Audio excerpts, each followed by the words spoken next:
Hello everyone, this is your swing trading stock market outlook for the week of March 6th. I go through the same process each week looking at overall market health based on these factors, and then that's the first step in my overall swing trading process, which looks at market conditions. Then I'll look at individual stocks and patterns and triggers within those. The stocks I'm watching are always on these watch lists. There is the most recent swing trading watch list, which includes contraction patterns, rounded bottoms, and cup and handle patterns, some trend channel patterns, and then this one, the best swing trading stocks list, is simply the strongest stocks over the last 3 months or so, and it just provides a few extra stocks to look at that have a lot of momentum. From a price action perspective, I'm going to keep this very brief. We had this first rally up, a pullback, push to a new high, and if we connect those trend lines, we have bounced off of it right now. Of course, we could continue lower, but for the moment at least, it looks like this pullback may be running out of some steam as we had leveled off, and now we had this nice pop on Friday, and we're seeing this pretty much with all these indexes where they don't necessarily line up with the trend line, but we're seeing this process of higher swing highs, higher swing lows, which is what we want to see in an uptrend. Even in the NASDAQ, which was weakest, we had a major higher swing high here. We have pulled back, we have bottomed out, and if we continue up, that's a higher low. I threw the CAC on here, which is the French index, and just because it's been super strong, so if you're an ETF trader or something, one to look at. The health indicators all back into positive territory mostly. This is the number of stocks above their 50-day moving, a very crude measure of how many stocks are in short-term uptrends, and we are above 50%, which is more indicative of uptrending behavior. This is volume, not relevant at the moment.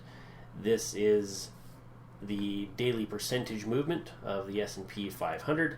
Minus 2% down days are not good. We did have one toward the end of February. It hit right on the cusp, minus 2%, so kind of a so-so bearish signal, but the price did continue lower after that, so that was a good warning sign for us to stay out. We have since recovered that drop, and we haven't had any 2% down days since then, so that's at least good at the moment. NYSE advanced decline line is just how many stocks are advancing versus declining as a cumulative number on the NYSE stock exchange, and it's moving pretty flat, which is actually a good sign because the S&P was dropping and it was holding quite steady. So that's a bit of a positive divergence type scenario. So it was holding up while the S&P was dropping, a pretty good sign, so I gave that a thumbs up. This, nothing relevant at the moment. I'm only looking for 90% upside, which is this very top black line, or 10% upside, and that's volume versus total volume for the day. And so no signals recently in this one, so not important at the moment. Sectors on the move, these haven't changed too much, but we can see that most things, especially over the last 3 months, are doing pretty well.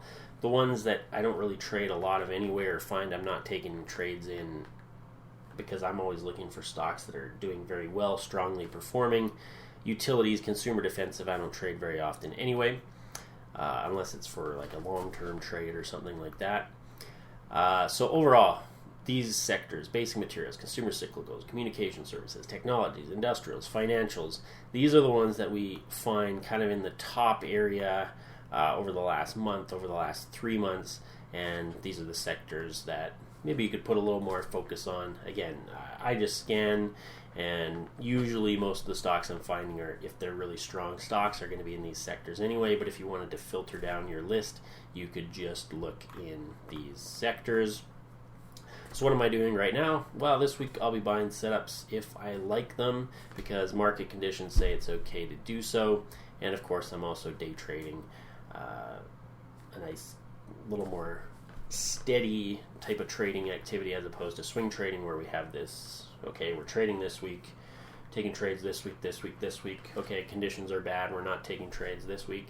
It kind of goes through the cycle, swing trading, whereas day trading, we can find opportunities most days. So I'm always doing that as well. You can see how I do that here. But for now, that is it for this week, and I hope you have a great trading week out there.